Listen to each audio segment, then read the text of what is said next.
nous faites le plaisir de venir jusqu'ici justement pour évoquer la question du temps. Mais ce qu'on aime bien faire dans l'émission aussi, c'est évoquer le parcours justement des historiens qui viennent nous voir, parce que je trouve que c'est encore plus d'actualité. Mais l'historien est évidemment inscrit dans un temps particulier, dans une époque, dans une famille aussi, bien sûr, un contexte social qui dirige irrémédiablement aussi ses choix, et aussi un parcours universitaire également qui le détermine aussi. Et donc irrémédiablement, peut-être pas, mais en tout cas fortement. Qui inspire. Oui. Irrémédiablement, peut-être parfois même en opposition, on pourrait dire même des fois. D'accord. Ça pourrait marcher. J'avais envie de discuter de ça avec vous, puisque vous avez fait des études d'histoire, vous avez fait notamment d'histoire ancienne. Vous avez fait votre thèse sur le miroir d'Hérodote. Et j'avais envie de poser une question, puisque finalement vous avez aussi été étudiant en mai 68. Je ne sais pas vous revieillir trop non plus, hein, mais en mai 68, vous avez connu, il y avait aussi les premières formations qui se faisaient autour du Vietnam également à ce moment-là. On était en pleine guerre froide, vous étiez dans une période très forte, et vous avez décidé de vous intéresser à une période plus ancienne, qui était l'histoire grecque notamment, romaine aussi. Vous l'avez un peu moins étudié, mais vous l'avez vu en cours. Pourquoi aller si loin, remonter si loin, alors que vous viviez à une époque si vivante, on pourrait dire ça, si agitée peut-être? Oui. On peut dire que c'est un côté paradoxal, puisque on était autour de 68, un peu avant, mêlé en effet beaucoup à la guerre du Vietnam. Bon, pas à la guerre d'Algérie, parce que là je suis pas assez vieux pour ça, mais à la guerre du Vietnam. Et donc oui, il y a une actualité qui nous interpellé. Et il y avait évidemment la Chine, il y avait aussi ce qui se passait à l'Est, dont on pensait que avec la Pologne, Solidarność, tout ce qui s'est passé là, on ne sortirait jamais du régime soviétique. On n'imaginait pas qu'il allait se casser la figure 20 ans plus tard, mais il était déjà mal en point, mais à ce moment-là, il était encore redoutable. Bon. Donc c'était c'est encore une fois, comme vous l'avez dit, oui, c'était le contexte de la guerre froide. Et pourquoi alors avoir fait ce choix? Il est lié, à mon avis, à deux choses. La première, c'est des rencontres. C'est-à-dire, j'ai eu la chance de rencontrer en 1969, j'ai eu la chance de rencontrer Jean-Pierre Vernant, Pierre Vidal-Naquet et aussi Marcel Détienne, qui étaient venus nous faire des cours à l'école normale. Et ces personnalités qui étaient un peu en marge de l'université, qui jusqu'alors n'avaient pas accès à un lieu comme l'école normale, après 68, ils ont eu accès. Et pourquoi ils étaient mis à l'écart à ce moment-là? Parce qu'ils n'étaient pas dans la bonne tradition des études classiques. Mm-hmm. Bon, ils étaient par leur position politique aussi. Bon, Vernant, communiste, ancien communiste, grand résistant, homme de gauche, Vidal-Naquet aussi, homme de gauche qui avait dénoncé la torture en Algérie. Étaient des gens qui, pour l'université telle qu'elle était, la Sorbonne telle qu'elle était à l'époque, très largement, il y avait forcément des exceptions, étaient des personnages dont il fallait un peu se méfier. Et puis ceux qu'ils proposaient en termes intellectuels, la façon d'aborder la Grèce, la façon de réfléchir sur la religion grecque, la façon de réfléchir sur les mythes, tout ça, ça n'était pas bien reçu, ça n'était d'ailleurs pas reçu ou pas compris par, disons, les tenants de l'humanisme classique. Ouais, c'est ça. Okay. Voilà. Et donc ils m'ont, comme ça, leur rencontre, même si elle a été rapide à ce moment-là, m'a convaincu qu'il y avait un intérêt à travailler dans ce domaine. Et puis la seconde raison, c'est une raison liée au climat qui a suivi 68. D'accord. Il y a quand même quelque chose aussi de cette période mais qui était plutôt un climat de... après 68, c'était quand même une grande descente. Il y avait eu quelques... Bon, j'avais cru que la révolution allait intervenir en 68. Tu n'étais pas sur les barricades en 68 ? Enfin, oui, j'ai fait un petit... Et on voilà. a une photo, justement, Oui, ici. oui. Oui.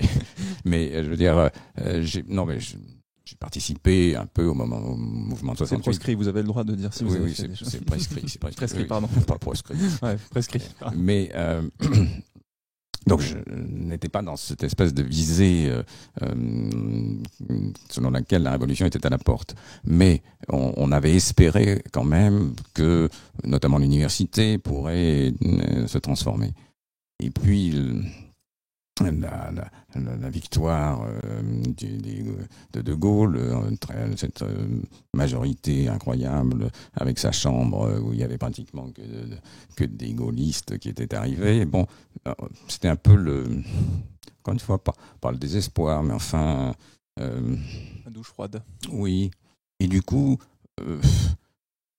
l'actualité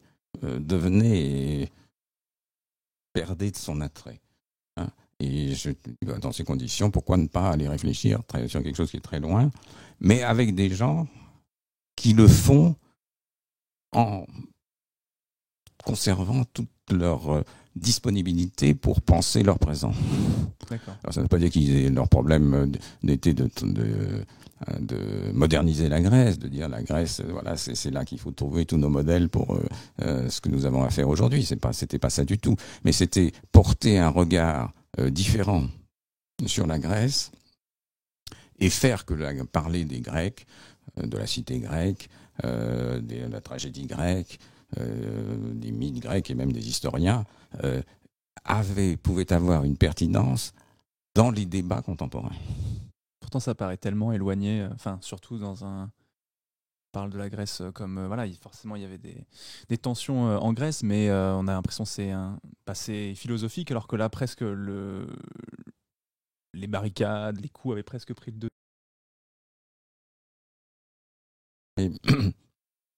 Réfléchir sur la cité grecque, sur cette démocratie qui évidemment n'était pas une démocratie moderne, mais qui avait quand même des traits singuliers qui pouvaient nous intéresser.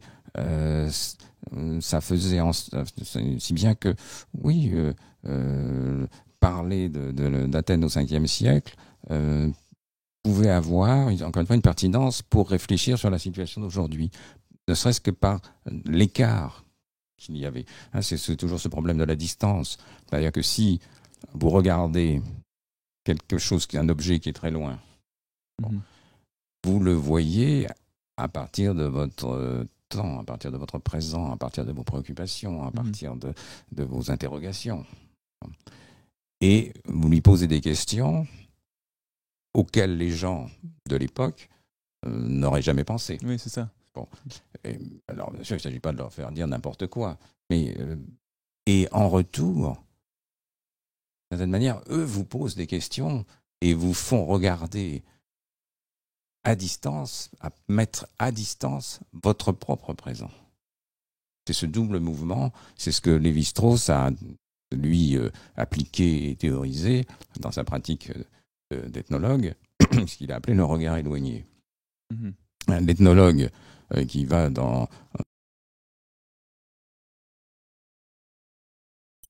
les hauts plateaux du Brésil, dans les années 30, il est très loin, et à partir de ces Nambiquara, de ces hauts plateaux brésiliens, il a un regard différent sur sa propre société, puisqu'il la voit en étant de l'extérieur, tout en restant partie prenante de cette société. Il ne l'abandonne pas, il ne la quitte pas, il est à distance, donc elle perd de sa familiarité. C'était un moyen de créer de l'étonnement par rapport à des choses qui, quand vous êtes sur place, vous paraissent aller de soi.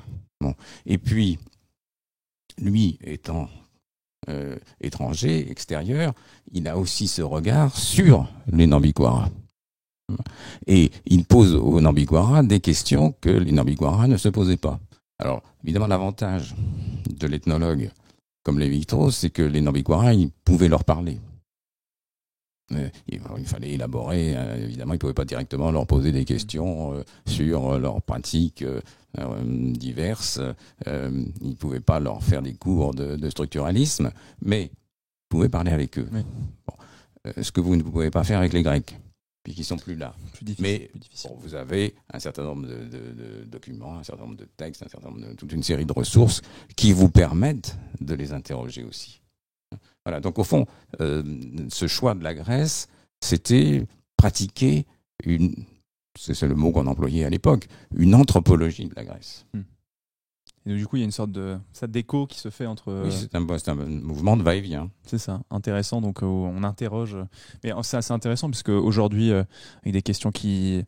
Je sais qu'il y a pas mal de recherches qui se font aujourd'hui sur l'histoire de l'écologie également. C'est aussi des questions peut-être qu'on se posait pas il y a quelques années maintenant. Et aujourd'hui, l'écologie à travers l'histoire, alors pas comme mouvement peut-être politique, hein, mais on parle plus de la notion de l'environnement qui nous entoure, comment on peut avoir, quelle influence il peut avoir. Oui, du rapport à la nature. Enfin, comment les sociétés anciennes, quel rapport avaient-elles avec la nature, quel rapport avaient-elles avec les animaux. Bon, il y a évidemment que le questionnaire d'aujourd'hui retentit sur la manière dont on pose des questions au passé. Encore une fois, c'est pas une façon de comment dire de faire du prosélytisme peut-être. Oui, mais c'est pas une façon de vouloir absolument moderniser le passé. Mm-hmm. De dire voilà, les Grecs déjà se posaient ces questions, ou au XVIIIe siècle déjà, bien sûr. Donc au fond ils sont très modernes. Ça n'a pas d'intérêt, ça, ce type de fonctionnement. Mais au contraire, c'est dire ils avaient un certain rapport à la nature. Qu'est-ce que c'était que la nature pour eux? Comment ils l'envisageaient? Et alors du même coup, ce que je disais à l'instant, c'est-à-dire ça nous pose des questions sur notre manière à nous de traiter cette nature, ou de ne pas la traiter, ou de l'avoir ignorée, ou de l'avoir séparée, d'avoir créé ce rapport nature-culture, etc. Et peut-être que toute cette question du rapport au temps, elle est hyper intéressante parce que peut-être qu'aussi ce live-là, on a voulu le faire pour parler du temps, parce que le temps pour notre génération, c'est un temps qui est très particulier, parce que c'est un temps qui est séparé entre beaucoup les réseaux, beaucoup de gens. C'est aussi un temps qui est très différent. On parlait juste avant, le fait de parler avec ses collègues, on utilise les SMS, les mails, ça va vraiment très vite. Du coup, ce qui fait que je trouve qu'on a un rapport aussi, je trouve, notamment les gens qui nous regardent ce soir, on a un rapport au temps, je pense, qui est assez particulier, différent de ce que vous avez connu aussi, je pense. Et je pense que aussi c'était intéressant de pouvoir ce soir de pouvoir discuter avec vous aussi de ce temps-là et comment est-ce que les sociétés à travers le temps ont justement interroger aussi peut-être leur rapport au temps ou pas, ou comment est-ce qu'elles l'ont vécu. Oui, alors là vous posez une question qui pourrait nous retenir très longtemps. Oui, après c'était surtout pour, comme ça on introduit le sujet. Oui, alors, c'est évident que les sociétés humaines, les groupes humains, les communautés ont toujours entretenu un rapport avec le temps. Et que ce rapport avec le temps, il est lui-même changeant. Oui. On a l'impression que le temps, c'est le temps, et que le temps étant le temps, il a toujours été le temps. Bon. En un sens, on a suivi jusque-là. Oui, j'espère. Mais en un sens, oui, parce que oui, les astres tournent, ou plutôt nous tournons. Le jour se lève, la nuit arrive, etc. Bon, donc il y a ce temps que j'appelle moi le temps chronos, c'est-à-dire ce temps des saisons, ce temps du retour des saisons, ce temps de la vie, des âges de la vie, etc. Bon, très bien. Mais ça n'est qu'un tout petit, ce n'est qu'une sorte de point de départ, puisque après ce temps, il faut le socialiser. Le temps est une construction sociale. C'est un objet que les sociétés construisent et chacune le fait à sa façon. Et une des façons la façon de procéder, c'est évidemment d'essayer de jouer avec les trois catégories du passé, du présent et du futur. Puisqu'on peut dire que ces trois catégories, comme catégories, elles sont universelles. Oui, c'est ça. Pour tout le monde, on est plutôt d'accord. Le contenu qu'on leur donne n'est pas le même, mais la structure de cette structure-là, on la retrouve. Mhm. Et par conséquent, c'est la façon dont on articule ces trois catégories qui, à différents moments, marquent le rapport privilégié qu'une communauté entretient avec le temps. Il y a des communautés qui vont plutôt privilégier un rapport au passé, d'autres qui vont privilégier un rapport au futur, peut-être aussi prioritaire. Oui. On Alors, si en étant comme ça assez schématique, mais pour donner une idée, les sociétés anciennes ont privilégié le passé. D'accord.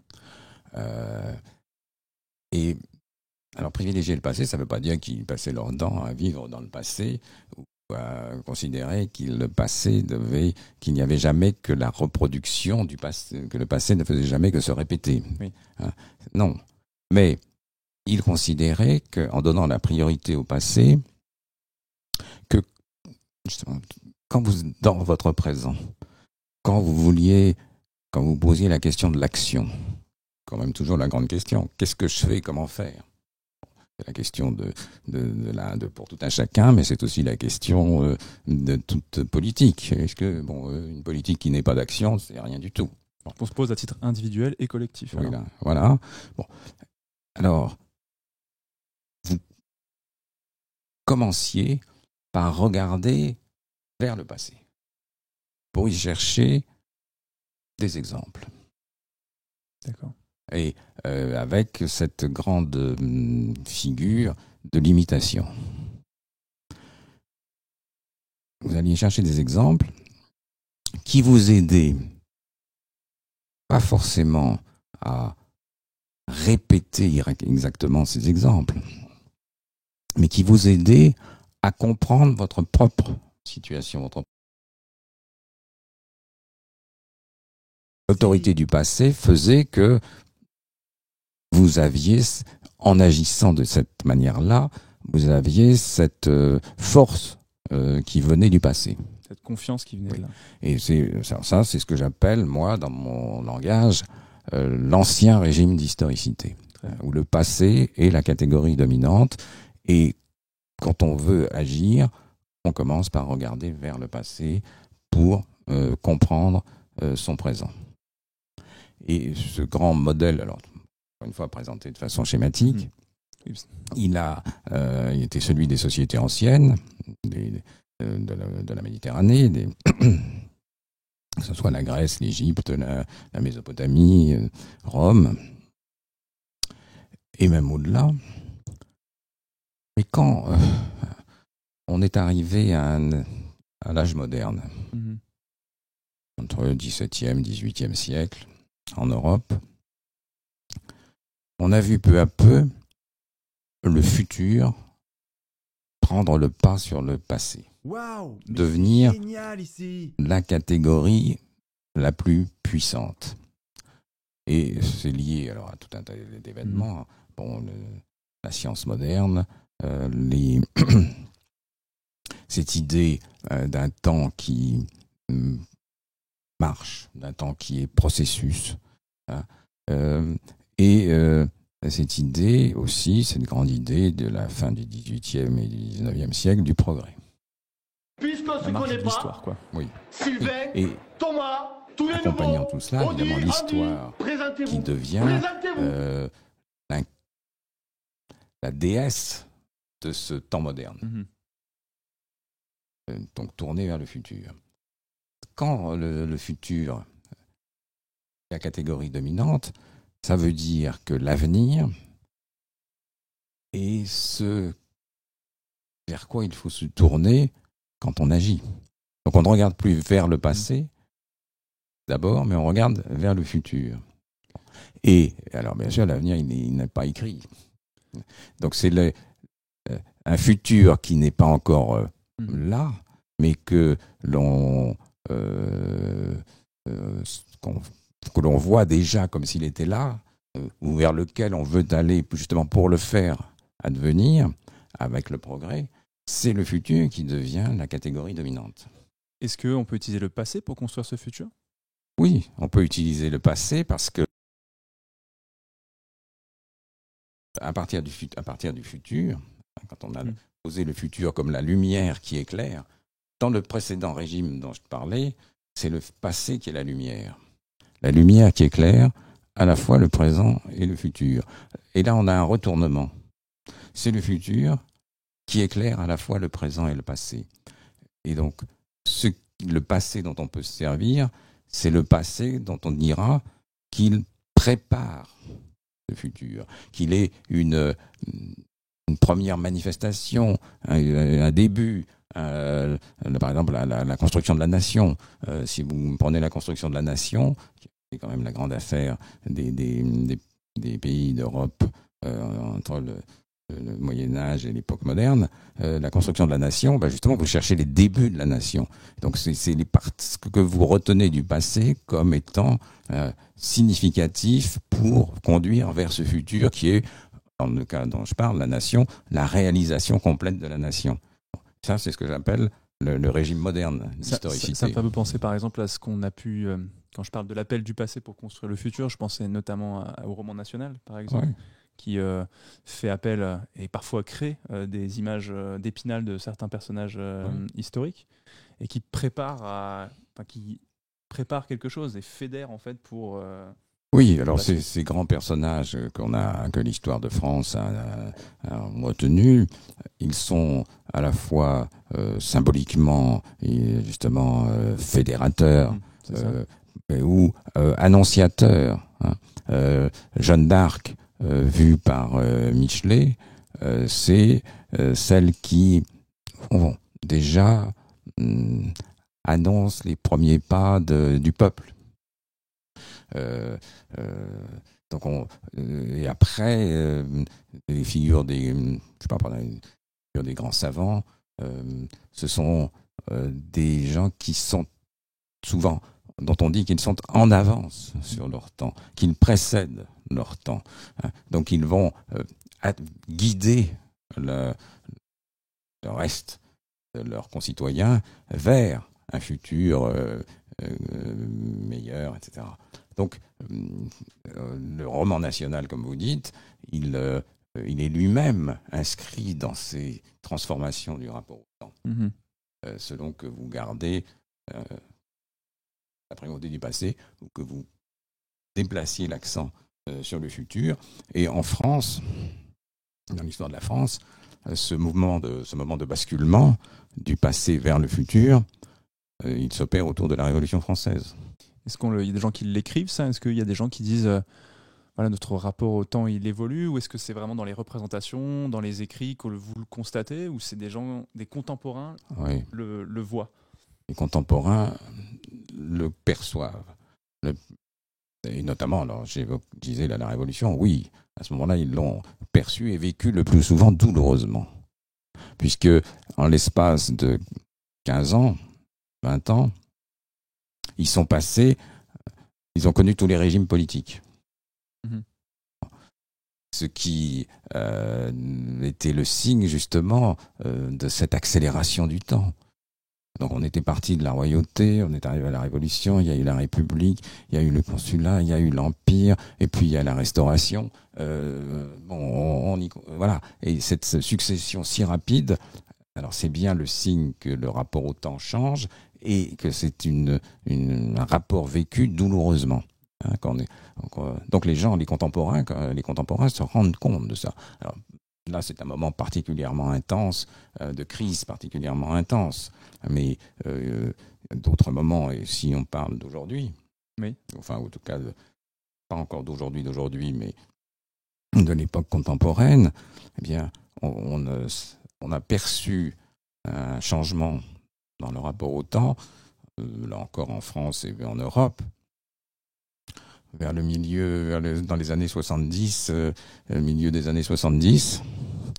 Et c'est le moment où le futur, ce futur du progrès, ce futur de l'avenir radieux, comme on disait du côté des républiques socialistes, cet avenir radieux montre qu'il ne l'est pas tant que ça, que ce futur vers lequel on pensait aller avec tous les progrès, eh bien, il est pas aussi ça va pas aussi bien que ça, que on a pris conscience de ce qui s'était passé pendant le XXe siècle, les guerres mondiales, et alors la Seconde Guerre mondiale, l'extermination des Juifs, qui rend impossible de croire encore en un progrès de l'humanité.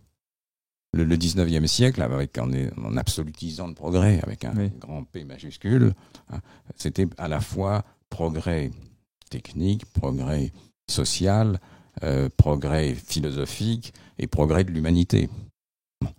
Ce bouquet, si je puis dire, de progrès n'est plus tenable. Oui, on ne peut plus croire en un progrès de l'humanité après 1945. Mais il a fallu du temps pour que les sociétés en prennent pleinement conscience. Donc du coup, cette inertie, elle a pris, comme vous le disiez, 30 ans. D'autant plus, il a fallu d'autant plus de temps que, du point de vue politique, nous étions justement dans la guerre froide. Que nos sociétés sont passées de la guerre, de la fin de la guerre, libération, etc., à la guerre froide. Et la guerre froide, comme son nom l'indique, elle fige. Et elle est d'un côté une course très rapide au progrès, vers le progrès. Et c'est la compétition entre l'Est et l'Ouest, et en particulier la compétition en termes d'armement. Qui a la bombe, qui a le premier satellite, qui a, etc. Qui va sur la Lune. Ouais, voilà. Bon. Donc d'un côté, vous aviez un progrès technique, scientifique considérable, et puis un temps figé qui empêchait au fond de prendre la mesure de ce qui s'était passé. Et c'est au moment où cette guerre froide se fissure que remonte justement que commence cette qu'on a appelée la vague de la mémoire, hein, et que personnes, les descendants, les survivants ont voulu retrouver soit la mémoire qui leur avait été ôtée, ou empêchée, on leur avait interdite, soit acquérir une mémoire qu'ils n'avaient pas, parce qu'elle ne leur avait pas été transmise. Et c'est tout le problème des descendants. Alors c'est intéressant. Enfin, du coup, il y a Alors, je fais juste une petite pause. Il y a plein de gens qui nous ont rejoints justement avec Grâce à Ponce. Bonjour à ceux qui arrivent. Aujourd'hui, on reçoit François Hartog, donc qui a écrit notamment un ouvrage qui s'appelle Régime d'historicité, dont on essaie d'un petit peu de survoler justement actuellement les différents régimes d'historicité.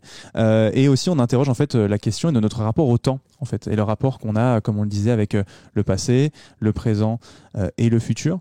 Et là, du coup, on arrive dans une période qui, donc comme vous le disiez, après avoir évoqué les périodes plus anciennes, l'allant vers le progrès, là, on arrive vers une période d'années 70-80 où finalement le progrès, mais au moment où la suspension de avec la guerre froide s'arrête, on a une sorte de miroir vers le passé qui arrive et qui dit, des gens de la Seconde Guerre mondiale notamment, qui disent on veut cette mémoire, on veut avoir la place de pouvoir évoquer notre mémoire.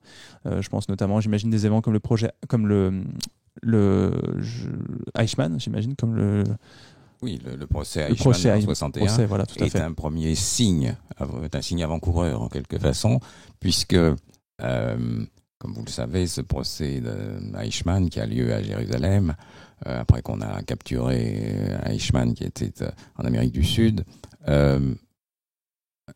et pour la première fois, dans ce procès, interviennent des témoins qui sont des anciens, des survivants, des anciens déportés, qui, naturellement, n'avaient jamais vu Eichmann.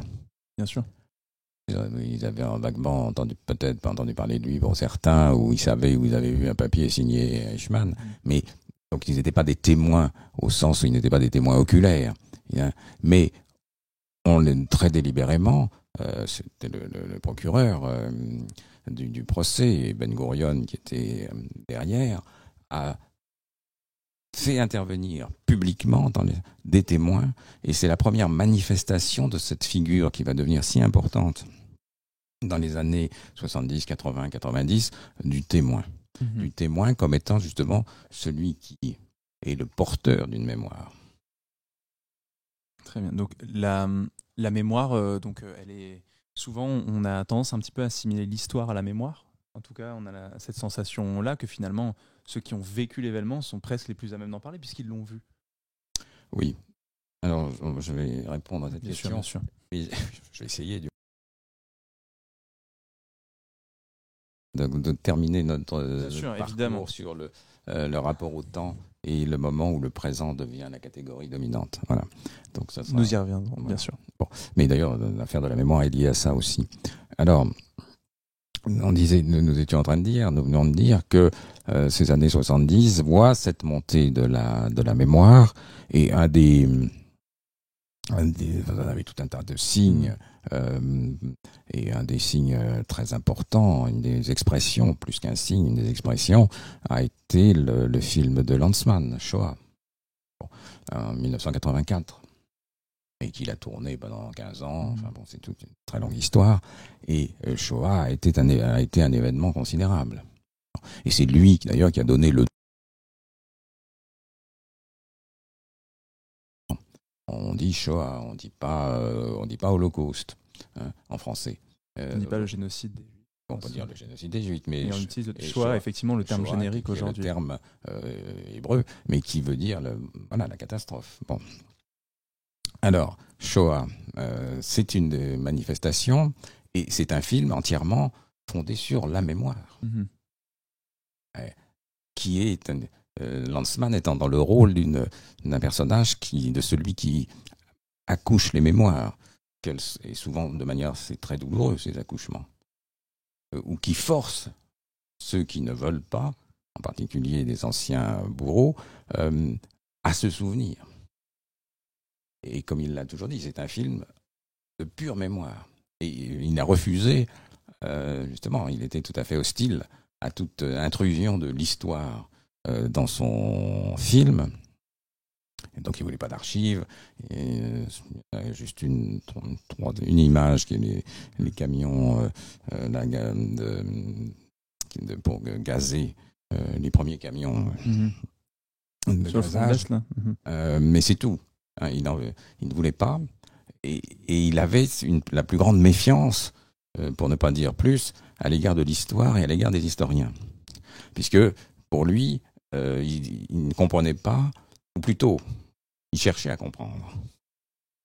Un historien, en principe, ça cherche à comprendre. Bien sûr. Sinon, on ne voit pas trop ce qu'il fabrique. C'est un peu compliqué, ouais. Et ça, il ne voulait pas. Il disait, il n'y a rien à comprendre. Parce que il y avait il citait cette formule d'un des, je sais pas si c'était le commandant du camp d'Auschwitz ou quelqu'un de cet acabit, qui disait aux détenus ou aux déportés, ici il n'y a pas de pourquoi. Du coup, c'est une réponse directe aussi à ce genre de phrase. Voilà. Donc, ist kein Warum. Donc, c'est pas la peine de chercher, mais il faut se souvenir. Il faut se souvenir, et le film est entièrement fait sur la mémoire. Donc, c'est le plus bel exemple, si vous voulez. Et alors, c'est à partir de là aussi, alors pas seulement de Lanzmann, mais qu'on a construit cette opposition histoire-mémoire. Et qui s'est poursuivi parce que on a eu tendance à dire, bah oui, l'histoire c'est les documents, l'histoire c'est toujours plus ou moins l'histoire officielle. C'est l'histoire des États, c'est l'histoire qui s'écrit, c'est l'histoire officielle, et la mémoire, c'est justement ceux qui n'ont pas de place dans cette histoire. Donc ce sont les oubliés, ce sont les minorités. Alors bientôt, ce sont les minorités. Ce sont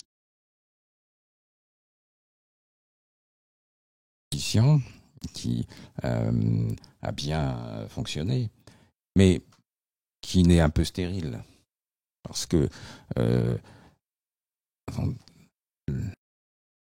mémoire fait une chose, l'histoire en fait une autre. Sauf que des fois, on les retrouve un peu sur le même plan. On a cette sensation-là, des fois, dans Non, les parce commémorations. oui, mais la mémoire, elle convoque des moments du passé dans le présent. Et plus souvent, précisément dans ces conjonctures, c'est des moments douloureux, des moments de crime, des moments qu'on a oubliés ou qu'on a tenté d'effacer. Les nazis ont voulu effacer les traces du génocide. Donc la mémoire est ce qui vient contrebalancer, contredire cet effort délibéré des nazis d'effacer les traces. En fait, il reste des milliers de traces. Mais bon, voilà. Donc la mémoire, elle fait ça. Elle convoque du passé dans le présent. Et alors que l'histoire, elle recourt à toute une série de documents, de preuves, d'éléments pris de divers côtés pour essayer de construire un récit qui rende compte de ce qui s'est passé. Et à l'intérieur, dans ce récit, peut trouver place, évidemment, des témoignages de gens qui ont été des victimes ou des bourreaux, d'ailleurs, aussi, de ces événements. Mais, à la différence de l'histoire, la mémoire n'ouvre pas tellement sur un avenir. Convoquer du passé douloureux ou traumatique dans le présent. Et ça n'ouvre pas sur un futur. D'accord. Ça n'ouvre pas sur un futur, puisque la marque principale, au fond, la leçon principale, c'est celle qu'on a trouvée, qu'on a construit un peu partout dans le monde, notamment après la fin des régimes dictatoriaux, en Amérique du Sud, au Chili, ou en Argentine. Enfin, bon, tout ça, ce sont des musées de la mémoire, ou à Berlin aussi. Et ça s'achève, les parcours s'achèvent sur jamais plus. D'accord. Nevermore. Donc Hamas. Et bon, voilà. Oui. Ça ne n'ouvre pas sur un futur. C'est le regard jeté sur ce qui a eu lieu et cette conclusion extrêmement importante qui est de dire jamais plus et qui relève à ce moment-là d'une position à la fois connaissance et une position morale. Alors que l'histoire, me semble-t-il, jusqu'à récemment du moins, l'histoire était, elle aussi, comme elle était largement tournée vers le futur, elle appartenait à cet ensemble que j'ai évoqué. Oui. Le futur était la catégorie dominante. L'histoire a quand même pour ambition, non pas directement d'agir. Les historiens ne sont pas des politiques, donc ils ne sont pas dans l'action directe. Mais l'histoire doit permettre, doit aider l'action. Ce que ne fait pas la mémoire. C'est des questions que quelqu'un disait dans le chat. La mémoire n'est justement pas là pour que ça ne se reproduise pas, pour influencer le futur, justement. Alors, en ce sens, oui. Mais je parle là de la manière du rapport au temps qui est mobilisé par la mémoire. C'est on prend un tel événement, pour eux le plus souvent du passé, que l'on amène dans le présent, les descendants amènent dans le présent pour dire voilà ce qui s'est passé et il ne faut pas que ça se reproduise. Mais ça ne donne pas au-delà, ça ne va pas au-delà.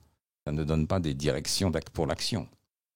Et la mémoire, l'histoire, elle, cherche à construire, comme je le disais, un récit compréhensif, non pas au sens compréhensif au sens premier du terme, c'est-à-dire qu'il puisse prendre ensemble tous les éléments pour rendre compte au mieux de ce qui s'est passé.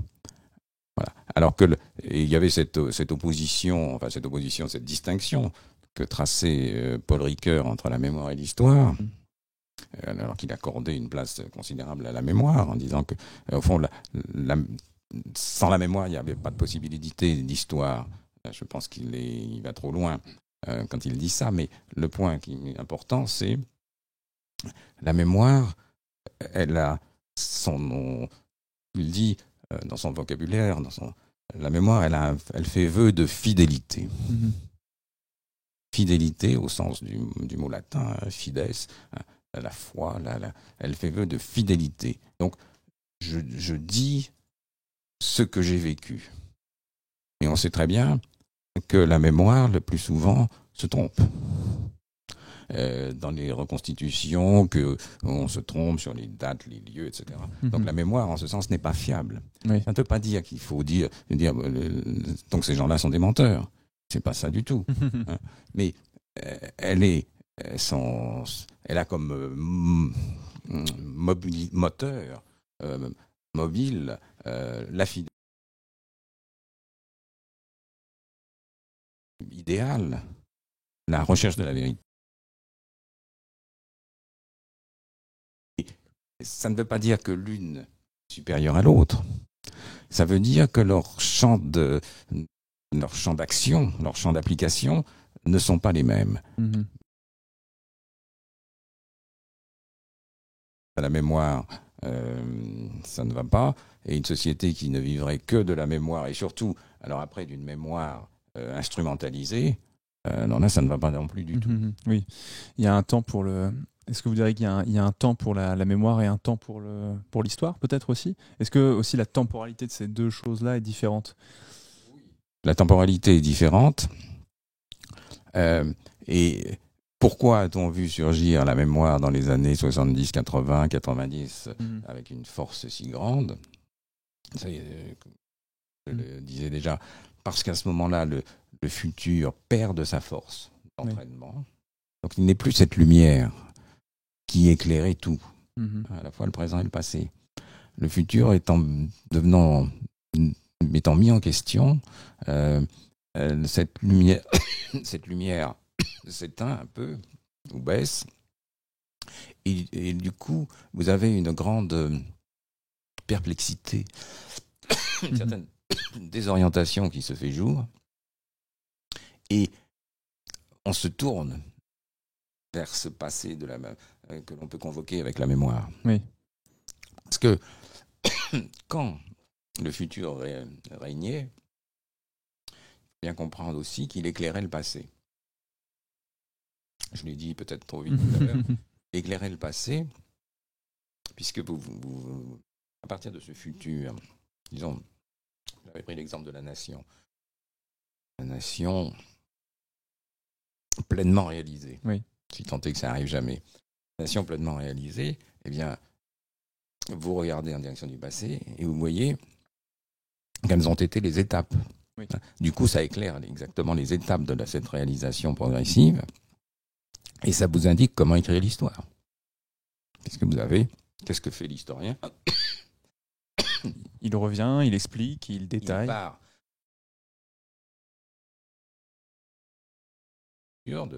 donc on écrivait des histoires, pour parler de manière savante, téléologiques, c'est-à-dire qui étaient dirigées par la fin, le but qu'elle devait atteindre. Donc c'est un regard.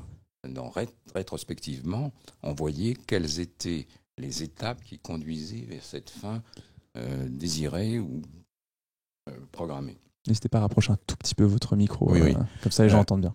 Oui, très bien. Et n'opère plus, alors le passé lui-même s'obscurcit. Et la mémoire devient un moyen de se repérer dans ce passé, mais un moyen à partir de l'expérience, des expériences individuelles. Donc un court rayon, autrement dit. Ça ne permet pas de vous promener au XIe siècle. Oui, c'est ça. Et Ce qui me permet de revenir sur la question du temps, C'est ça, j'allais y revenir aussi, tout à fait. de ce que nous avions laissé un peu en plan. Je vous ai dit, bon, quand le futur prend la première place, donc on a cette situation, on a ce régime moderne, ce temps moderne, ce temps progressiste, Tourner vers le futur.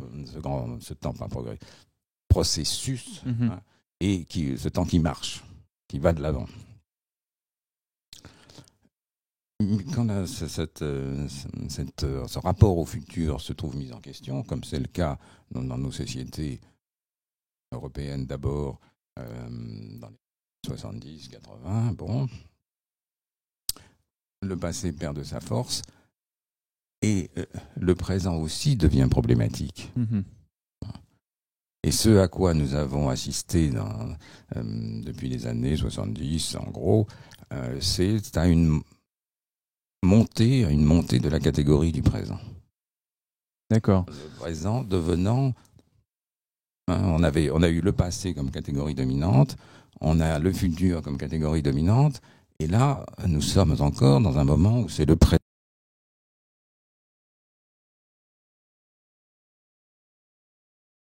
Les transformations technologiques.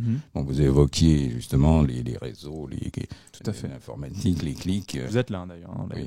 Le clic, c'est l'instantanéité. Oui. Bon, le clic, c'est du présentisme. Ce que j'appelle le présentisme, c'est-à-dire c'est le présent, il n'y a que du présent. Oui, c'est ça. Et un présent qui a bien du mal à savoir qu'est-ce que c'est que le passé et qu'est-ce que c'est que le futur. On a une espèce de présent, si je prends une image, qui se voudrait autosuffisant, hein, qui aurait en lui-même toutes les catégories du temps, à la fois le passé, le présent et le futur, mais en lui-même. Et un des modèles de ce temps comme ça si concentré, c'est le temps médiatique. Mais alors d'abord des vieux médias, oui, c'est ça. Ceux qui sont devenus les vieux médias. La télé d'abord. La radio. La télé, les vieux médias. Oui, les vieux médias. Bon, qui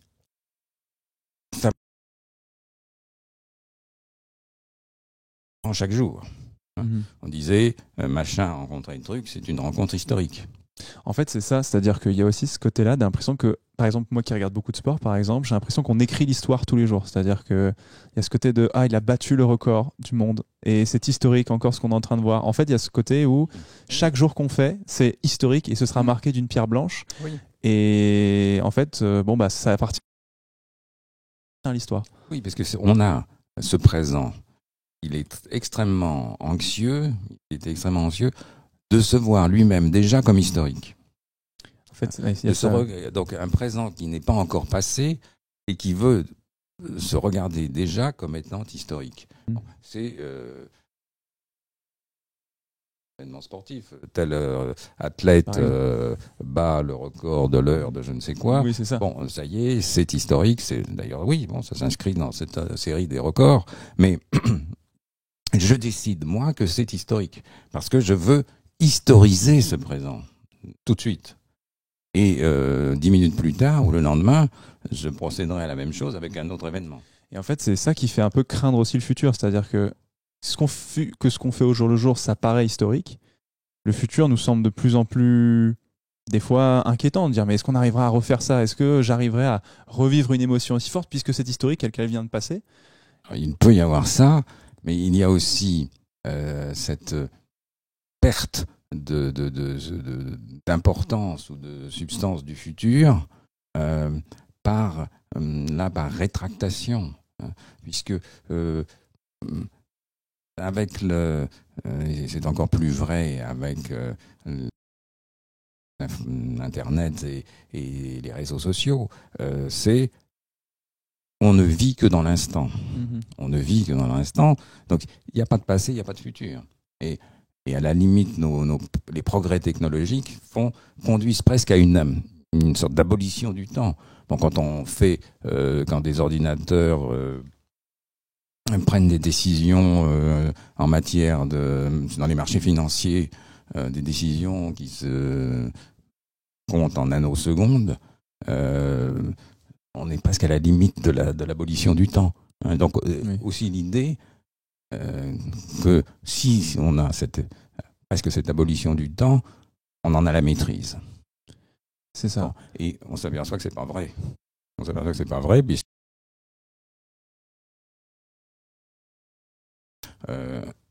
on avait beau faire des clics pour commander des masques, ça n'arrivait pas. Il n'arrivait pas. Oui, c'est ça. Donc tout d'un coup, le futur réapparaissait sous une forme menaçante. Ou on avait hâte d'y être, on avait hâte que ce soit fini aussi, d'une certaine manière. Ah, bien sûr, mais parce que ça... tout un chacun avait souhaité que ça se finisse le plus vite possible. Mais, alors, en terre, mais je crois que il y a quelque chose de plus, c'est que, en tout cas dans les premières semaines, les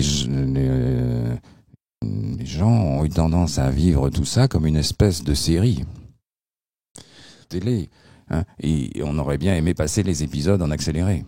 En fait, on se retrouverait presque... Avoir toute la série dans la soirée. Bon, il y avait un peu de ça. Puis on s'est aperçu que non, et on s'est aperçu d'autant plus que non, que le Covid, il avait sa propre temporalité. Temporalité qui n'était pas la nôtre. Et Macron avait beau dire le 12 janvier ou le 15 mars, nous faisons ceci, nous faisons cela, si le Covid disait non, on ne le faisait pas. C'est vrai. Donc, on ne contrôlait plus, effectivement. C'était... on s'est retrouvé tout d'un coup, avec le Covid, avec un temps qui nous échappait. On avait beau faire des simulations, des modèles pour dire la fin, comme ça va monter, ça va descendre, il y aura 300 000 morts, il y aura ceci, il y aura cela. Bon. Et puis, non, le Covid a décidé ou bien de diminuer, ou bien d'augmenter, ou bien... Bon. Et jusqu'à l'arrivée du vaccin.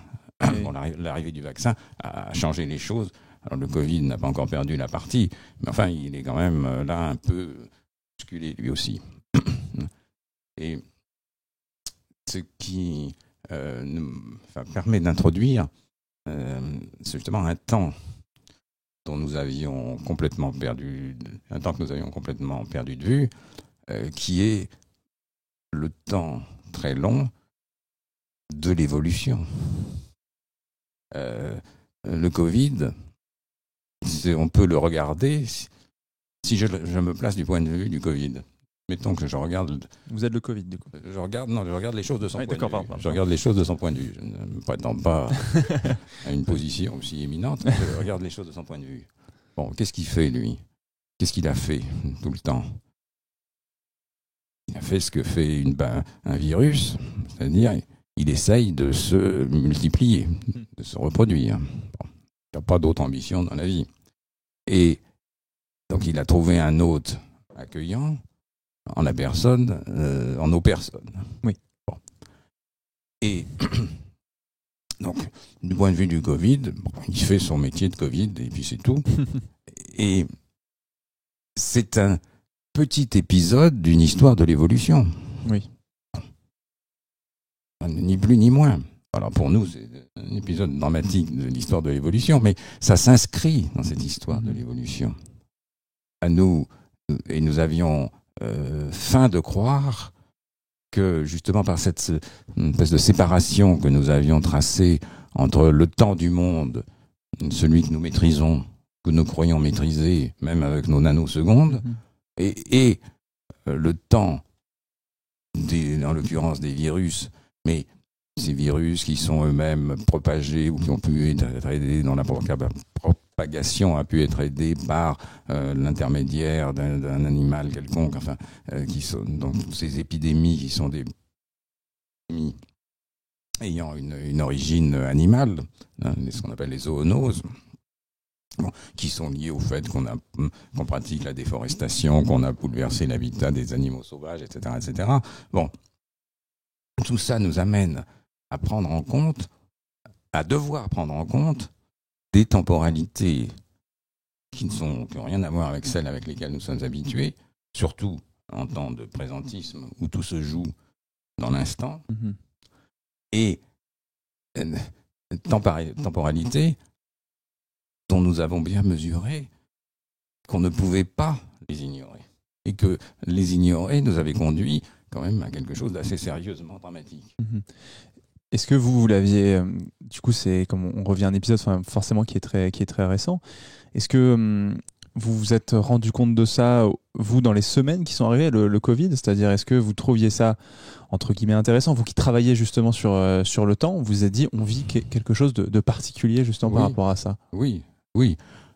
Alors j'ai essayé comme des milliers ou même des dizaines de milliers d'autres personnes, de réfléchir sur ce que ça voulait dire du point de vue du temps. Et j'ai écrit quelques textes là-dessus. D'abord, le Covid a créé justement un temps nouveau. Pour nous, c'est-à-dire le temps du confinement. C'est un temps nouveau, inédit. Jamais on n'avait connu ça. Jamais nos sociétés, et à cette échelle de la planète, ça n'avait jamais existé. Et le point intéressant de ce temps créé par le confinement, c'est que c'est donc un temps nouveau, et c'est un présent. Oui. Un présent qui ne passe pas. Que vous êtes... Voilà, c'est un présent... Où on subit beaucoup. Oui, qui est là, qui semble interminable, ou ne devoir jamais se terminer. Et malgré tout, les jours se succèdent les uns aux autres. Et les mois passent. C'est assez compliqué. Et ça introduit très vite des bouleversements dans les rythmes de vie des gens, ceux qui devaient continuer à travailler, bien sûr, mais aussi ceux qui restaient chez eux. Et on a vu très vite surgir dans les médias, justement, des propositions d'emploi du temps. Oui. Puisque l'emploi du temps, les emplois du temps ordinaires devenaient caducs. Oui. Et c'était la désorientation complète. Ça, c'est un premier point lié à l'arrivée du Covid. Et je crois un second, enfin il y en avait bien d'autres, mais le Covid a aussi, comment dirais-je, questionné le présentisme. Parce que justement, les gens se sont dit, mais cette économie qui était devenue si présentiste, elle ne peut pas continuer comme ça. On voit que on aurait plutôt tendance à continuer comme ça. Mais enfin, c'est ce qu'on se disait à ce moment-là. Ça ne peut pas continuer de la même façon. Et puis, donc il y a une mise en cause où des gens ceux qui sont partis, qui ont dit c'est plus possible, je vais aller vivre ailleurs. Par exemple. Donc là, c'est ces effets de déménagement, de gens qui vont s'installer dans des petites villes, etc. Bon, donc ça, c'est des changements de rythme de vie et donc de rapport, un rapport différent au temps. Oui. Et simultanément, c'est aussi un renforcement. Je crois que ça a été un renforcement du présentisme, c'est-à-dire de cette domination du présent, par le fait que beaucoup de gens, enfin ça compte quand même en milliards, qui étaient connectés,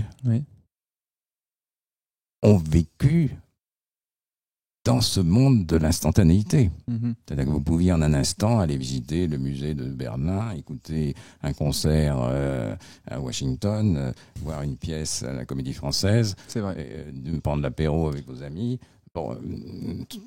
commander votre pizza chez machin. Bon. Donc ça, en un sens, ça a renforcé le présentisme et ça a renforcé les structures du présentisme puisque, comme vous le savez, les plateformes n'ont jamais fait autant de profit. Eh bien, écoutez, nous sommes un parfait exemple puisqu'il n'y a jamais eu autant de monde sur Twitch que pendant les confinements. Donc, effectivement, c'est vrai que on voyait à chaque fois les records aussi d'Amazon à chaque fois pour ce genre de choses. Tout à fait. Donc, ça a renforcé aussi ça. Est-ce que ça a aussi questionner notre parce que le temps aussi, c'est évidemment le temps qui s'écoule pour tout un chacun, comme vous le disiez, qui est un présent qui est interminable. Est-ce que, et là pour le coup ça va au-delà de la question du Covid, est-ce que la question du temps aussi, et ça à travers les sociétés, a interrogé et a changé le rapport aussi à la mort? Est-ce que le fait d'être dans un régime d'historicité moderne, donc porté sur le futur, porté sur le passé, ça a changé notre rapport justement à notre fin, on va dire à tous, à chacun? Oui, alors je crois que si je prends simplement, je ne vais pas remonter à la mort en Grèce, mais si je prends les sociétés contemporaines, elles ont été marquées justement, cette montée du présent a fait en sorte a contribué à ce que la mort soit évacuée. D'abord, on ne la voit plus. Les morts se font, on meurt à l'hôpital, on meurt plus chez soi, ça fait déjà longtemps. Et donc la mort, dans toute la mesure du possible, est effacée de nos sociétés. A été effacée de nos sociétés. Et donc elle ne vient... Bien sûr, les gens sont toujours aussi malheureux de perdre des êtres chers, Oui, mais je parle du point de vue de la place de la mort dans l'organisation même de nos sociétés. Et le fait qu'on ait basculé beaucoup de l'enterrement à la crémation, donc qui marque un rapport différent, puisque la crémation, c'est quand même une espèce de disparition, de dissolution de la personne. Alors on garde son souvenir, on garde, etc. Mais il n'y a plus ce rapport au cercueil, au corps, au tombeau, qui était si prégnant qui a été si prégnant pendant des siècles et des siècles. Et ce qui a montré le Covid, c'est tout d'un coup une présence forte de la mort. Oui. Mais alors, une présence forte, parce que tout le risque mortel était là. Ce qui n'est pas grand-chose. Mais en fait, on voyait quand même... des gens comme moi, on a commencé à dire, vous savez, faites attention, etc. Vous êtes vieux, vous n'avez plus pour longtemps, etc. Bon, donc... Petit coup de pression, quand même. La mort était à nouveau présente. Et elle était menace possible. C'est pas bon. Et puis, il y a eu ce phénomène sur lequel on s'est beaucoup arrêté quand il y a eu beaucoup de morts quotidiens, et que les morts, alors qu'ils mouraient à l'hôpital, ne pouvaient pas recevoir les honneurs funèbres qu'ils auraient dû recevoir, que les familles n'avaient pas pu voir les personnes qui allaient mourir, étaient en train de mourir, étaient mortes, ne pouvaient pas les voir avant, ne pouvaient pas les voir après. Enfin, donc tout d'un coup, les rites autour de la mort ont pris une place dont on n'imaginait plus qu'elle existait. Parce que ça se faisait comme ça dans les funérariums, ici ou là. Enfin bon. Et là, on a tout d'un coup repris conscience de cette importance des rites de la mort, de pouvoir dire au revoir, de pouvoir partager les derniers moments des êtres que l'on aime. Et ça montrait que justement il y avait un problème dans notre société. Puisque alors la première description, si je vais quand même parler des Grecs, la première description de la première évocation d'une épidémie qu'on appelle la peste, mais qui n'était pas la peste, c'est à Athènes, au 5e siècle, au début de la guerre du Péloponnèse. Et vous avez des chapitres de Thucydide qui décrivent ce qu'a été Athènes au moment de cette épidémie de peste. Et parmi Donc c'est un texte extraordinaire et qui a servi ensuite de référence tout au long des siècles pour décrire des épidémies. Camus, il connaissait aussi Thucydide. Eh bien, un des points qu'il relève, c'est justement que les gens mourant partout, les rites ne pouvaient plus être accomplis, et on transgressait même les lois, les funéraires, c'est-à-dire que les gens mettaient le cadavre de leur père ou leur mère ou d'un enfant sur le bûcher d'un autre. Et alors il parle, c'est un mot très fort qu'il utilise, c'est créer une situation d'anomia, c'est-à-dire de perte de la loi. Alors c'est à la fois la coutume et la loi, le rituel funéraire, donc ça crée une situation d'anomie dans la société. Eh bien, nous n'avons pas été loin, dans la période la plus dure du Covid, de cette situation d'anomie, parce que, justement, le minimum de ce qui est important dans une société, c'est-à-dire ces rites funéraires, ne pouvait pas être accompli. Oui, c'est ça. On en a entendu parler, c'est-à-dire que les gens faisaient référence à ce genre de choses. Justement, pour parler du temps aussi, c'est vrai que du coup, on a eu l'occasion de parler des différents régimes. J'aimerais bien aussi qu'on aille regarder aussi comment est-ce que le temps est pensé aussi dans notre société. Finalement, vous en parliez justement dans Chronos, dans votre ouvrage, et notamment sur la question du régime d'historicité chrétien, qui aujourd'hui encore nous régit, c'est-à-dire qu'on a un point de départ qui est l'an zéro, plus ou moins la naissance du Christ. On a la fin des temps, donc l'Apocalypse, et on ne sait pas vraiment quand est-ce qu'elle est. Et on a les événements. Et donc on a une forme de temps qui est très linéaire entre un point de départ et une arrivée. Une conception du temps qui est différente d'autres sociétés, mais qui semble pourtant prévaloir sur les autres. En tout cas, pour nous, on a essayé de l'imposer aux autres à travers, bien évidemment, je pense à travers la religion, forcément, avec la colonisation aussi.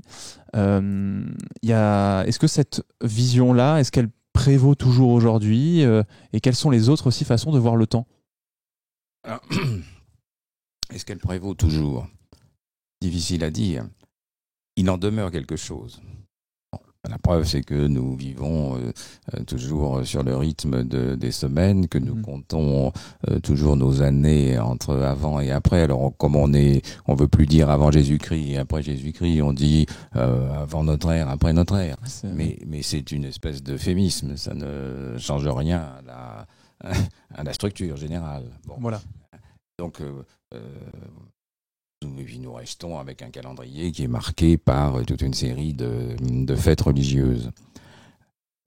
Sur les débuts et la fin, je ne sais pas ce que les gens pensent aujourd'hui. Parce que les gens, je veux dire, même parmi les personnes qui nous écoutent, est-ce que ces personnes considèrent qu'il y a un début? Alors, est-ce que c'est...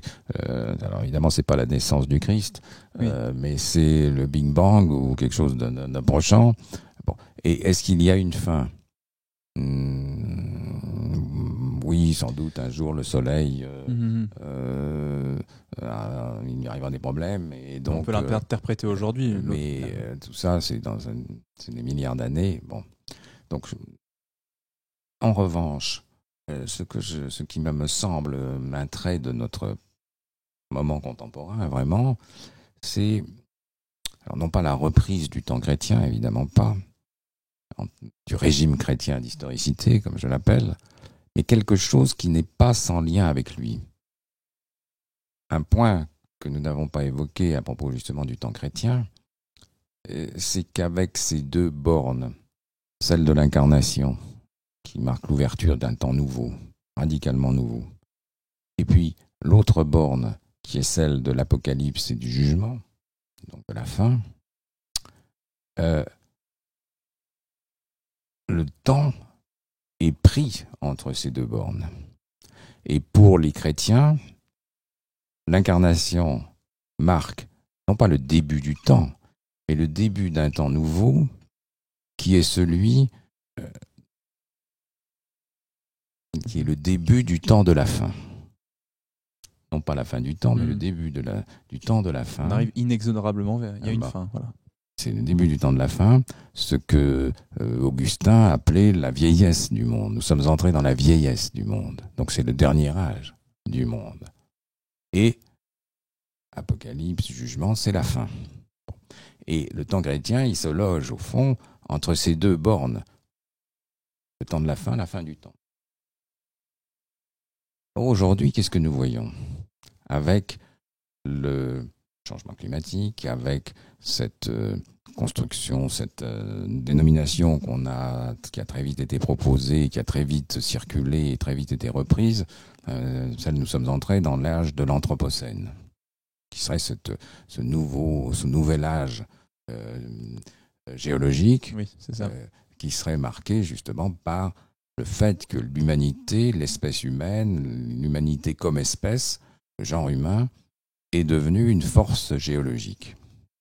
Et donc on vient l'inscrire à la suite des ères géologiques. Donc nous serions sortis de l'Holocène, qui était l'ère précédente, qui aurait été finalement très courte, puisqu'elle aurait duré à peu près 12 000 ans. Et puis nous sommes entrés dans l'Anthropocène, c'est-à-dire cette ère nouvelle où on peut la documenter, puisque toutes sortes de traces existent de l'action des humains comme force géologique. Et cette nouvelle ère, la question qui vient après est celle, mais n'emporte-t-elle pas avec elle la possibilité d'une fin ? Du temps du monde, en tout cas. D'où le calque. Du temps qu'on a. Alors, ce sont ce qu'évoque très sérieusement toute une série scientifique sur la possibilité d'une 6e extinction des espèces. Donc, fin. Oui. Mais alors, dès lors que vous dites fin possible, peut-être à échéance de quelques siècles ou de centaines d'années, poser la question de savoir quand ça a commencé. Et donc, vous, pratiquement immédiatement, automatiquement, inévitablement, vous introduisez la question du temps de la fin. Ne sommes-nous pas entrés, nous aussi, dans un temps de la fin ? Avec une fin qui serait celle de l'extinction des espèces, en l'occurrence. Et donc, on aurait remis des bornes au temps, celles mêmes des bornes que le temps moderne avait fait disparaître. Parce que le temps moderne, justement, il n'est plus limité ni du côté du début, ni en amont, ni en aval, du côté de la fin, puisque pour le temps moderne, le progrès peut continuer de manière sinon infinie, du moins indéfinie. C'était la position de Condorcet. Oui. Si vous dites non, il y a une fin possible, pas déjà là, elle n'est pas inévitable, mais elle est possible. Bien, depuis quand sommes-nous entrés dans ce temps nouveau qui devient le temps de la fin ? Et on voit bien comment aujourd'hui un certain nombre de positions, de mouvements divers, de personnes diverses s'inscrivent dans cette perspective. Et du coup, ça permet aussi de comprendre pourquoi un certain nombre de gens mobilisent toute une série de schémas de type apocalyptique. Oui. L'apocalypse est pour demain, la collapsologie s'inscrit dans cette perspective. Enfin voilà. Alors, on n'a pas réactivé le temps chrétien, mais on a repris, au fond, ces structures qui étaient toujours là, si je puis dire, pour construire cette vision de l'Anthropocène et des risques, et donc d'un futur menaçant. Et il est évident que pour un Chinois, pour un Indien, ça ne signifie rien. Oui, c'est ça. C'est-à-dire que finalement, nous, on retrouve un schéma comme vous dites, finalement, qui nous marque par notre parce que on a appris l'histoire d'une certaine manière et du coup on peut facilement recalquer ce schéma sans même savoir. Voilà, sans même le savoir finalement. En pleine ignorance. Parce que là, quand vous l'expliquez, finalement, c'est quelque chose qui nous, du coup, on le comprend très bien. Mais comme vous le dites, pour un Chinois, un Indien, c'est très différent, puisque leur conception du temps, elle, est différente. Il n'y a pas d'apocalypse en Chine, autant que je sache, et il n'y a pas d'apocalypse en Inde non plus. Puis ils ont une vision très cyclique finalement de l'histoire aussi. Il y a ces grands cycles du temps. Le temps chinois, c'est quand même avant tout un temps politique. Donc tout ça ne signifie rien. Et alors, bien sûr qu'ils ont été aussi marqués par le temps occidental, que vous avez rappelé, oui, la diffusion du christianisme, tous les prêtres et les pasteurs, etc., qui ont essaimé dans le monde, et puis par plus largement toute la colonisation. Donc, ils ne sont pas restés à l'écart de ce temps moderne et de la manière de le compter aussi. Oui. Puisqu'ils utilisent aussi ce système de datation, même s'ils essayent d'en utiliser un autre, comme les Arabes, le monde de l'islam qui compte à partir du prophète. Bon. Mais je crois que ça peut aussi aider à comprendre les écarts entre les Occidentaux au sens large, qui sont, pour qui ces schémas, encore une fois, qui ne connaissent plus vraiment, mais qui sont là, ça ne les surprend pas. C'est-à-dire quand vous dites Apocalypse, alors, oui, bon, il exagère, mais enfin, en gros, ça ne surprend pas, ça s'inscrit bien dans le schéma, dans le tableau général. Si vous dites ça à un Chinois, il s'en fout complètement, ça ne signifie rien. Et on peut comprendre. Alors lui, le Chinois, il peut très bien comprendre le changement climatique. Mais il ne le posera. Ou l'Indien, il a plus de mal à comprendre. Mais enfin, le Chinois, en tout cas, il comprend bien. Mais il ne le posera pas en ces termes-là.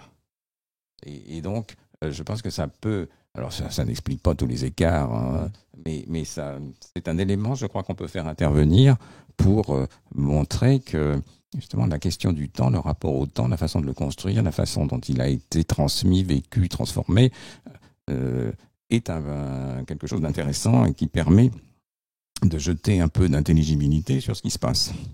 Oui, parce que pour ceux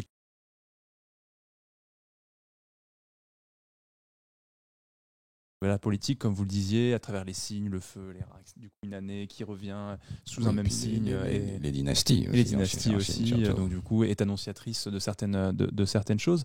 Il y a un ouvrage que vous citez aussi beaucoup, c'est celui de Marshall Salins, qui revient aussi sur les tribus maoris, puisque lui est historien fidjien, si je ne... Non, américain. Il est américain. Il était parce qu'il vient de mourir. Voilà, du coup, qui a disparu, et qui évoque justement aussi le rapport de ces sociétés au temps, et c'est très intéressant parce que finalement c'est des sociétés aussi qui souvent on dit qu'ils n'ont pas d'histoire parce que soit elles n'écrivent pas, soit elles sont soit justement elles ont un rapport à leur histoire qui est différent et qui entrepose peut-être moins que nous aussi aujourd'hui. Comment est-ce que j'ai pas lu l'ouvrage de Salins, mais comment est-ce que ces sociétés-là elles envisagent leur histoire, ou en tout cas envisagent leur temps, elles aussi de manière cyclique? Non, alors là, il y a aussi des grandes différences ici ou là. Salins a écrit ce livre il y a déjà un moment. C'était dans les années 70, ou début des années 80, je ne sais plus. Et ça, il venait s'inscrire dans un débat qui avait cours dans le monde occidental, oui, qui était sur le fait de savoir, on discutait encore sur le fait de savoir si les indigènes, si les sauvages, comme on disait avec Lévi-Strauss, si les sauvages avaient ou non une histoire. Bon. Et on parlait de peuples sans histoire, parce qu'il y avait aussi ce problème de l'écriture, sans écriture, donc sans histoire, voilà. Et ces débats qui nous paraissent aujourd'hui très lointains. Oui, forcément. Bon. Et aussi, dans la perspective marxiste, qui était quand même assez importante dans ces années-là, alors, n'était pas, dans la mesure où on raisonnait avec les modes de production, il n'était pas encore vraiment dans l'histoire. Oui, ça fonctionnait pas. Voilà, le schéma, les modes de production, il n'y avait pas beaucoup de prolétaires, il y avait pas beaucoup de lutte des classes. La lutte des classes, c'était alors il y avait des gens qui les soutenaient qu'elle était là, d'autres qui soutenaient qu'il n'y en avait pas. Enfin bon, très bien. Mais c'était un peu en 3 mots l'ambiance. Et Salines est arrivé là en faisant son enquête dans ces îles Pacifiques, et il a montré que non seulement ces îles étaient dans l'histoire, mais que c'était des îles d'histoire, comme il le dit dans le titre même de son livre, c'est-à-dire que c'était des îles où on produit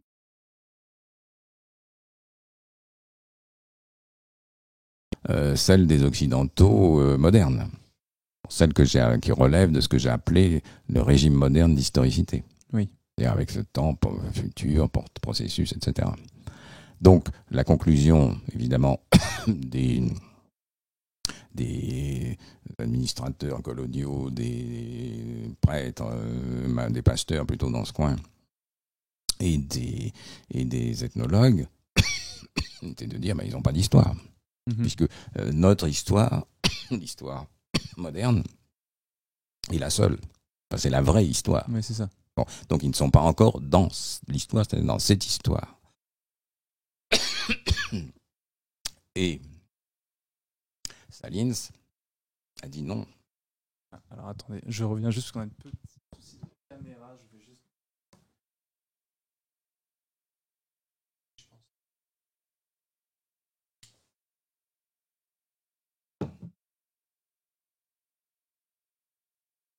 De toute façon, il va bientôt falloir s'arrêter.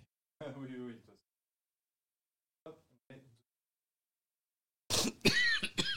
On est de retour. Bon. On est de retour. La lumière, Aziz, la lumière. Tout à fait. On espère que ça va tenir jusqu'au bout, mais de toute façon, voilà, on échange du coup. Reprenons cette conversation. Oui, donc Salines, je disais, intervient dans ce débat en montrant que ces peuples maoris, et non seulement donc ils étaient dans l'histoire, mais ils faisaient une histoire, mais une histoire qui n'était pas la même que les Occidentaux. Et il appelle cette histoire, il la qualifie d'histoire plutôt de type héroïque. D'accord, ok. Après, ça refait un petit écran noir. On est sur la boîtier de la caméra, c'est pour ça. On va y revenir, ne vous en faites pas. Je vais regarder juste si ça vient de la batterie ou si ça vient du...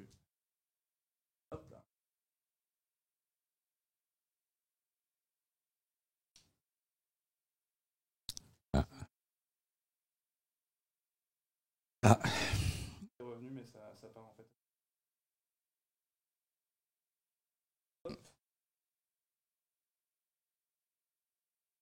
Il est temps.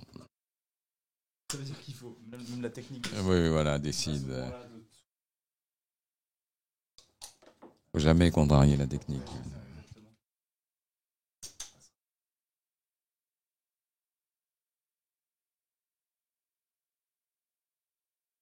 On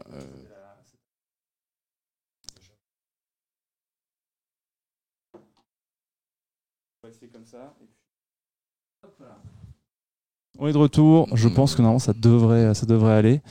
Salines, décidément, on invoque Salines et puis d'un coup la caméra s'arrête. Là où Salines est très intéressant, mais je vous invite à lire le livre, est très intéressant, c'est que il montre cet écart, ce qu'il appelle les malentendus entre les Anglais,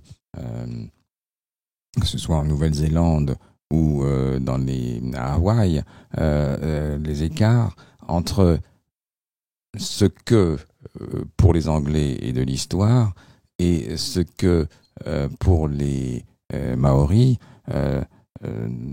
la manière dont ils interprètent les faits et gestes des Anglais. Oui. Bon. Et évidemment, eux, ils les inscrivent dans leur propre référence, leur monde, et ça donne tout autre chose. Et les Anglais, eux, inscrivent aussi ce que font les Maoris dans leur propre monde, et évidemment, ils n'y comprennent rien. Bon, voilà, donc c'est les écarts, mais pour ce qui est de l'histoire proprement dite, l'histoire telle qu'il la dessine chez les Maoris, ce serait plutôt une histoire de type héroïque, un peu à la façon des héros homériques. Oui, c'est ça. C'est-à-dire- L'époque des héros. Avec, donc, au fond, disons, l'ancien régime d'historicité, Mhm. avec la prévalence du passé, des anciens, des grands chefs, voilà. Mais c'est une forme d'histoire, incontestablement, c'est leur façon de faire de l'histoire. C'est une façon donc, qui est différente. Pourtant, comme vous le dites, depuis la question de l'histoire, elle a avancé. Du coup, on commence à comprendre que ces peuples-là, eux aussi, produisent de l'histoire. Pourtant, notre modèle continue à prévaloir. Par exemple, je donne pour image l'UNESCO, qui finalement est une organisation qui choisit de dire ça c'est l'histoire, ça c'est l'histoire.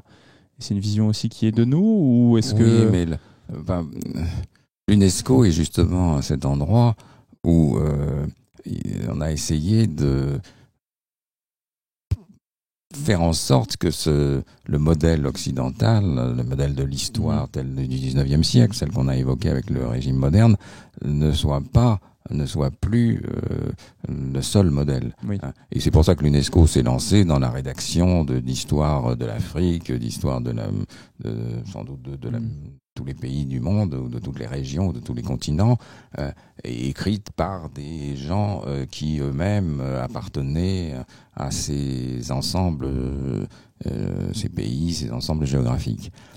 Mais ça n'a pas forcément donné de résultats remarquables, parce que il ne suffit pas de juxtaposer des choses pour que ça fasse sens. Bon.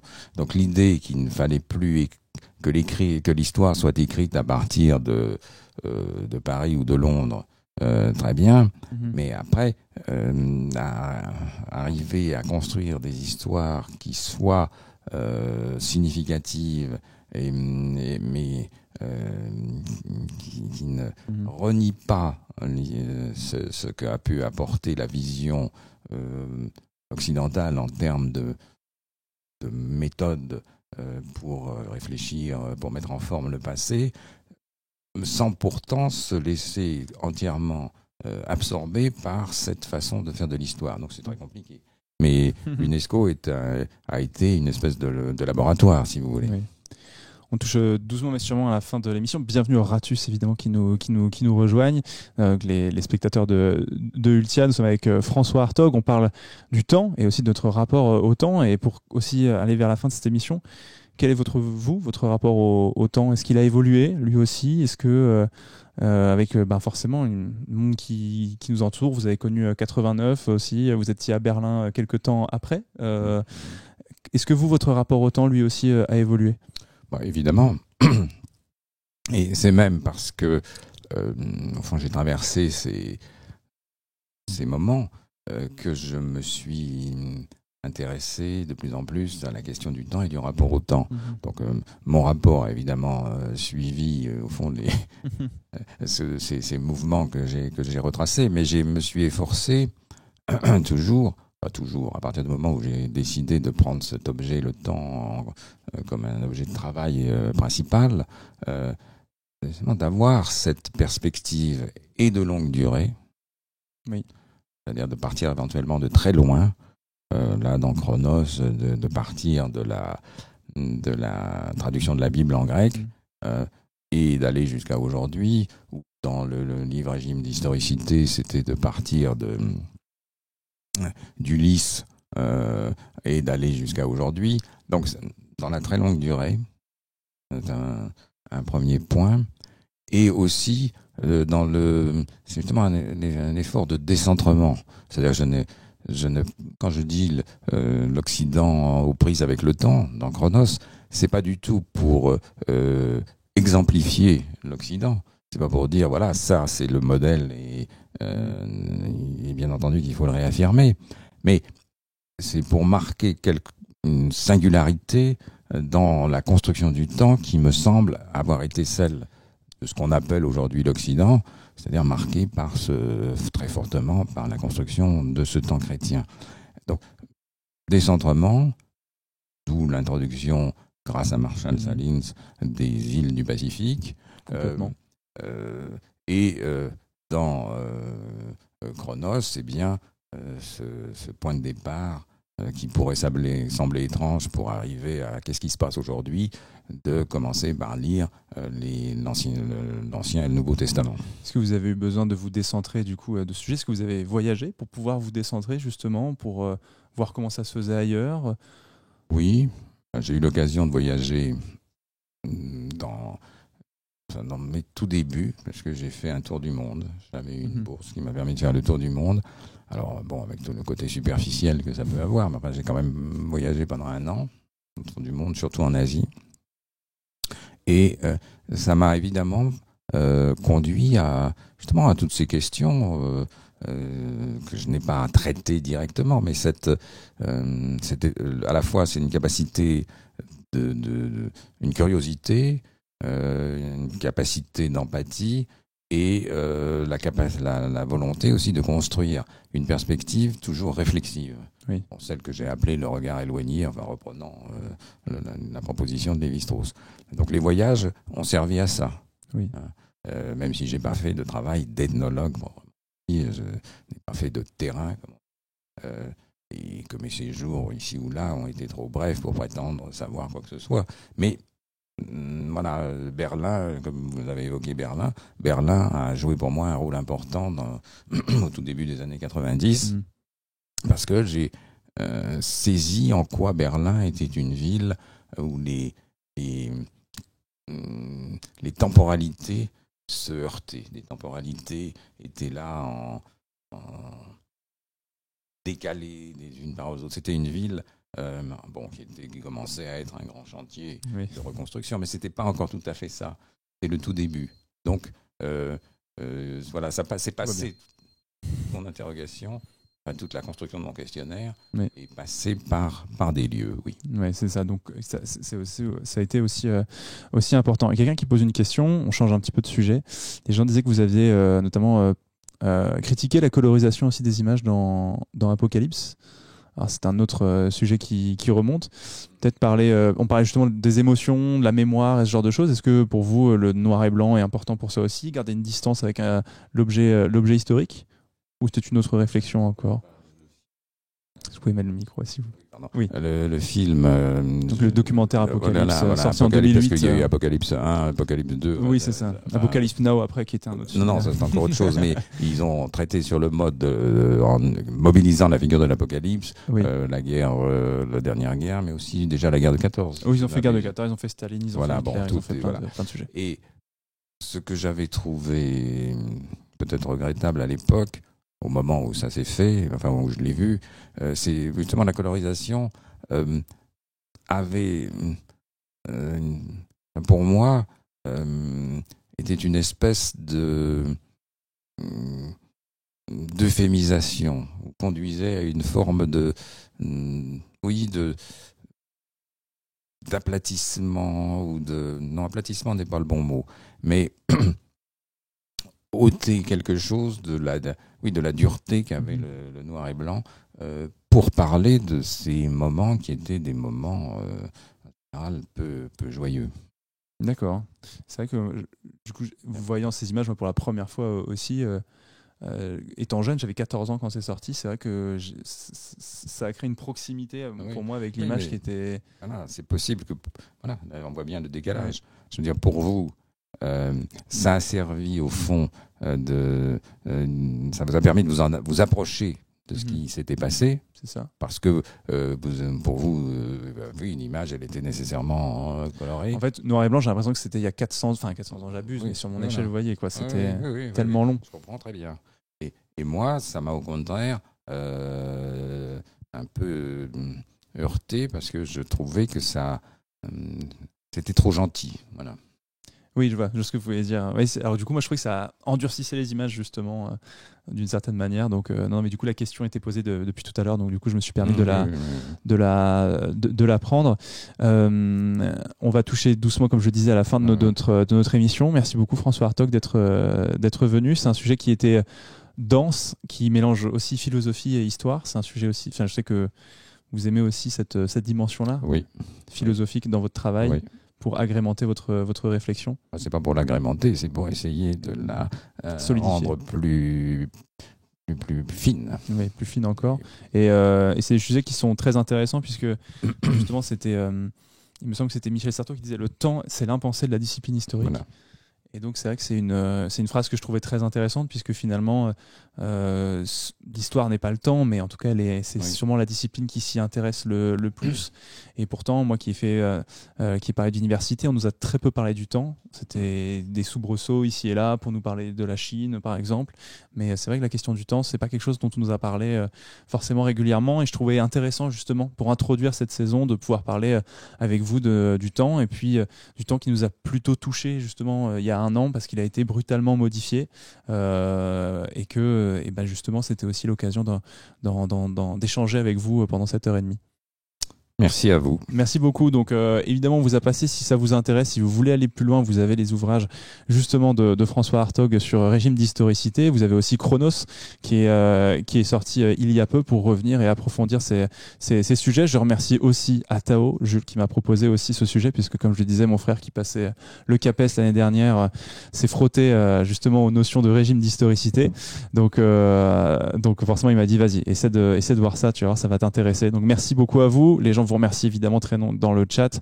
Vous étiez nombreux ce soir. Merci à vous d'avoir été là aussi pour la reprise des lives histoire. Nous aurons la semaine prochaine le plaisir d'accueillir Quentin de l'URMOS, qui viendra nous parler de l'histoire des possibles. Justement, on avait parlé, j'avais fait une chronique dans Popcorn sur les uchronies. Je m'étais beaucoup servi d'un ouvrage qui était justement celui-ci, l'histoire des possibles de Quentin de l'URMOS, avec Saint-Garavelou, et donc il vient nous parler justement de la méthode de l'histoire contrefactuelle la semaine prochaine.